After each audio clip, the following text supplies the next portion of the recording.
จากคุณโอลิเวียค่ะบงชูท่านอาจารย์ Bonjour, Olivier. Can ท่านอาจารย์ explain me the four noble truth Thank you The Four Noble Truths, the truth that the Buddha had discovered. The first truth the Buddha called the truth of suffering. The Buddha said, what is suffering? Suffering is being born. Because when you are born, you have to suffer. You have to feed yourself. You have to struggle to stay alive. And no matter how well you struggle and stay alive, you will also have to get old, get sick and die. So this thing is not good for us. Nobody likes to get old, get sick or die. So the Buddha called this as suffering. So the first noble truth is the truth of suffering, meaning birth, aging, sickness and death, and separation from the ones we love. When we live in this world, we will have people and things that we love. But one day we will have to lose them. We will have to be separated from them. So that when that happens, it also makes us unhappy, make us sad, make us suffer. So the Buddha say, to be born is to suffer. Because when you are born, you have to get old, you have to get sick, you have to die, you have to separate from the things and people that you love. The second truth, the second noble truth is called the truth of the cause of the suffering. What causes us to suffer? The Buddha say, what causes us to be born or to suffer is called cravings. Our craving or desire, which are made up of three kinds of cravings and desire. The first one is called craving for sensual pleasures, craving for seeing, hearing, smelling, tasting, and touching. This is what causes us to be born. Because when we have this desire, we have to have a body. So when we have a body, we have to be born in order to have a body. In order to do what we crave for, we have to have the eyes, ears, nose, tongue, and body for us to be able to satisfy our cravings, our sensual desire, or sensual gratification. So this is the first kind of craving which causes us to be born. The second one is the desire to be something or somebody, to be rich, to be famous. This will also cause you to be born. The third one is the desire not to get old, get sick or die. The desire not to be in trouble. But when you are born, you cannot run away from these things. So this desire will cause you to be born. So the Buddha called this the second noble truth. The cause of suffering is the three desires. The desire for sensual gratification, the desire to be, and the desire not to be. The third noble truth is the cessation of suffering, the cessation of birth, aging, sickness, and death. The Buddha had discovered that there is a possibility that we can discontinue this cycle of birth and death by discovering the fourth noble truth. The fourth noble truth is the way that will lead us to the cessation of birth, aging, sickness, and death. And this fourth noble truth is the Eightfold Path that will let us stop our birth, aging, sickness, and death. The Eightfold Path made up of what? Sammaทิฏฐิ right view, Samma Sankappo, right thought, Samma Kammanto, right action, Samma Vācā, right speech, Samma Vāyamo, Samma Achivo, right livelihood, Samma Vāyamo, right exertion, Samma Sati, right mindfulness, and Samma Samadhi, right concentration. So if you can develop the Noble Eightfold Path to the full extent, then you will be able to stop birth, aging, sickness, and death. So these are the Four Noble Truths that the Buddha had discovered and taught to the world. Whoever follow his teaching, develop the Four Noble Truths, develop the Eightfold Path, the Noble Eightfold Path, will be able to stop the First Noble Truth, stop the aging, birth, aging, sickness, and death. Because the Noble Eightfold Path will eliminate the cause of the First Noble Truth, which are the three cravings. You can only get rid of the three cravings by develop the Noble Eightfold Path.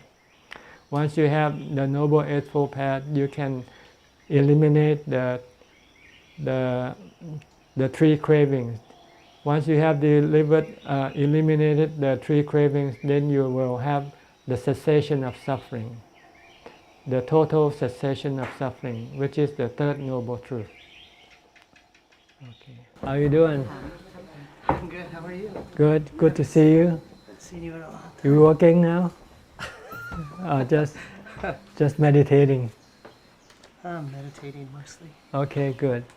Yeah, as long as you're happy, it doesn't matter Yeah, what you do. true. Yeah, because happiness is in your heart. Yeah. It's not how much you have or what you do. Maybe you have a lot and you do a lot of work and you're not happy. Yeah, very true. And if you're not working and you don't have much but you're happy, that's better, as far as I'm concerned. I don't have anything. I don't have any work. I'm happy. But you have everything, right? Yeah. Exactly. Yeah.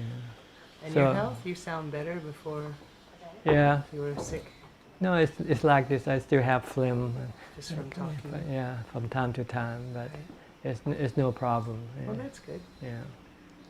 And you've scaled back a little bit how much you're doing, or? Well, yes. In the morning, I skip the holidays like Saturday and Sunday and the Buddhist holidays because Right. now we have a new abbot Ah, good. and he can take over. I only do the afternoon session here. Yeah. I do here every day from 2 to 4. So Very I good. have more time to rest and relax. Yeah, and meditate. Yeah. So I did finally get a job. Oh, you do? We're gonna have to move to Bangkok. I see. Teaching? Yes. Okay. American International School. I see. That's on Sukhumvit? Yeah, very Yeah. good. Yeah, that's the original, the first, Didn't yeah, yeah, it used to be called ISB, Mm-hmm. International School of Bangkok. Right. That's where a lot of military personnel, dependents went to school there. I see. And then I think after that they moved, and then this changed into an international one, different management. Right. It's now under the United Nations agency, No, this is privately owned. private owned, yeah. But it still catered to the foreign community. Correct. Yeah, yeah.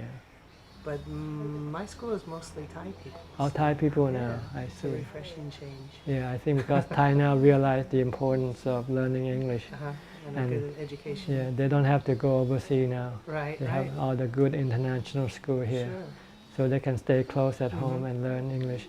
Right. And I talk to a lot of young students. They speak English just like us if they are Oh, it's an really... English-speaking person. Mm. So Yeah, and no need to go overseas now. right.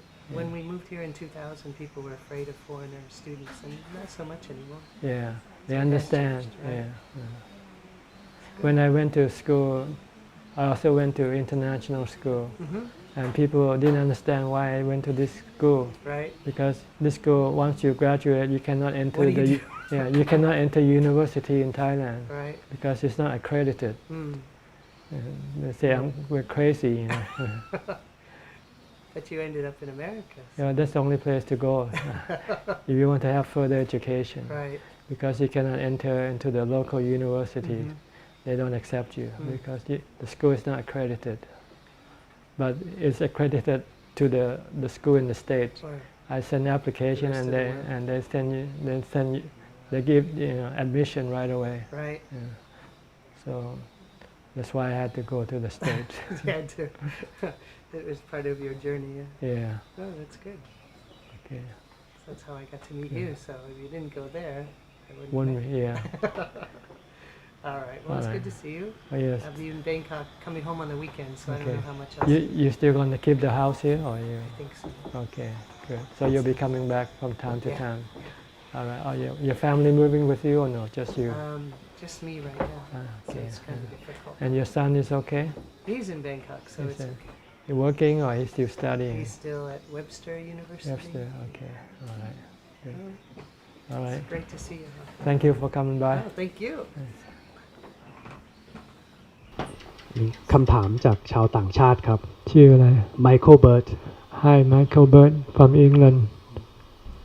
คำถามนะครับ Been contemplating about what you said to me a few weeks ago about getting rid of thoughts that are not good. I see it a little bit different, as to get rid is the same as keeping hold of something, or I want something, or I want to get rid of something is more or less the same thing. I think that instead of getting rid, you should just let the thought just come and go on its own naturally, as everything comes and go or arises and ceases. What does Pra Ajahn think?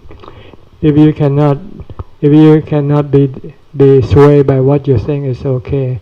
But unfortunately, most of the time, when you think, you usually are swayed by what you think, and then you are moved by what you think to do things that you shouldn't be doing.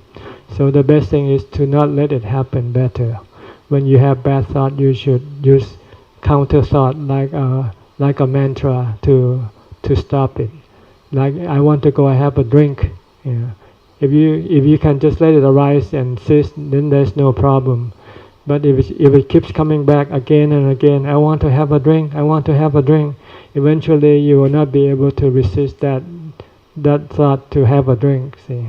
So the problem is whether you can leave the thoughts alone and let them rise and cease without having any influence on your action. If it cannot spur you into any action, then it's okay. But once the thought comes up and you is being swayed by that thought, especially bad thought, then you can get into trouble. So it depends on you whether you can leave the thoughts alone or not. If you can leave the thoughts alone, then okay, you can let them rise and cease. But if you cannot, then it's better to stop it. Bonjour, Olivier from Paris. Bonjour ท่านอาจารย์ Thank you for your last answer about the Four Noble Truths. I am well understand now. Can you explain me about the five aggregates, Rupa, Vedana, Sanya, Sankhara, and Vijnana? Thank you. The five khandha is what make up our life. Our life is composed of the five aggregates, divided into two major parts, the body and the mind. The rupa is the body. The rupa aggregate is the body that we use, the body that has the 32 parts, such as the hair of the head, hair of the body, the nail, teeth, skin, and all the organs. This is rupa. While the four other aggregates, which is Vedana, Sanya, Sankhara, Vijnana, this comes from the mind. Vedana means feeling. Sanya means perception or memory. Sankhara means thoughts. And Vijnana means consciousness, awareness of the things that come through the body, such as the form, sight, sound, smell, taste, and tactile objects. This is how we are made up. We are made up of two parts, the body and the mind. The mind has four different members to working with the body. When the body see a picture, the consciousness will then send this picture to the mind. Then when you see something, you will have the perception. You will try to figure out what you see. The picture you see, whether it's good or bad. When you see that it's good picture, then you have good feeling arise. If you see bad pictures, you have bad feeling arise. And when you have feelings, then you will have thought arise. If it's good feeling, you want that picture to remain with you. If that picture is bad, give you bad feeling, you want to get rid of that bad picture. So this is how the 5 aggregates work in your life from the time you are born until the time you die. When the body dies, then the rupa will be disconnected from the vedana, sanya, sankhara, and vijnana. Then these 4 aggregates still remain, and it will go look for a new body. When it gets a new body, then there will be rebirth, be birth. Then you continue on your next life just like you do in this life. Okay, Nikon. I hope you understand. If not enough, you can send in more questions. Namo Buddhaya. Namo Buddhaya, Ajahn Suchart. My name is Alfian. I am from Medan, Indonesia. I have a few questions regarding about the meditation practice. Go ahead. I am practicing meditation using Anapanasati, mindfulness of the breath. But sometimes I feel doubt and confused about my breath. I am confusing about, is it a natural breath or I control the breath? Natural. Don't control your breath. Just watch your breath. Whether it is long or short, just watch. Don't control it. It will change. When you first start sitting, your breath might be short, but after a while, when your body become more still, then the breath will be longer and more subtle. So no need to control your breath. You use the breath as your anchor to anchor your mind from thinking about other things. So if you can watch your breath continuously, then you cannot think about other things. And when you don't think, then your mind will become peaceful, quiet, and still. And you'll become happy. And sometimes I doubt about am I doing it right or wrong? If you do what I told you to do, you're doing the right thing. Just watch and stop thinking. But don't expect any result to come out suddenly. It might take a while. It might take a while before your mind can achieve any result. What you have to do is do more and more. And part of the problem is you don't have strong mindfulness. So you need to develop mindfulness before you come in, when you sit. Like when you do anything, try to concentrate on what you do, as if you're concentrating on your breath, to prevent you from thinking about other things. If you can keep concentrating on whatever you do at every moment of the day, then when you sit, you will have strong mindfulness. Then your mind will not run away. Your mind will stay with your breath, and then it will become still, become calm, and be happy. Okay, thank you very much, Ajahn. Okay. You speak English? Yes, thank you. Please go ahead. Okay, thank you. I was wondering if you could tell me how to let go of my past. Okay, go ahead. Sorry, I have done everything, and I feel like it just plagues me and torments, and I meditate and I do my best intentions and try to be the best person I can, but it haunts me almost every second of every day, and I would like to be free. Thank you. Well, your past, you're clinging to the past is through your thoughts. You keep thinking about it, that's all. So all you have to do is stop thinking. And the only way to stop thinking is to think of something else instead. That's why we use the mantra. Keep reciting a mantra. When you recite a mantra or you chant some verses, then you cannot think about other things. See? The problem is you don't chant or you don't recite the mantra long enough. That's the problem.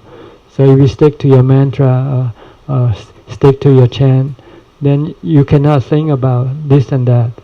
Then eventually you will forget the past. And every time you think about the past, you can stop it right away by reciting a mantra. When you first start, it might be difficult because you're hooked to thinking about the past, and you don't want to recite the mantra. So this is why you have to force yourself to keep reciting a mantra. Find a mantra that you like, and just keep reciting that word or that phrase, and try to stick to it until you forget about the past. Then you can stop reciting. Then anytime you start to think about the past, you restart your mantra again. Then eventually, you can control your thoughts.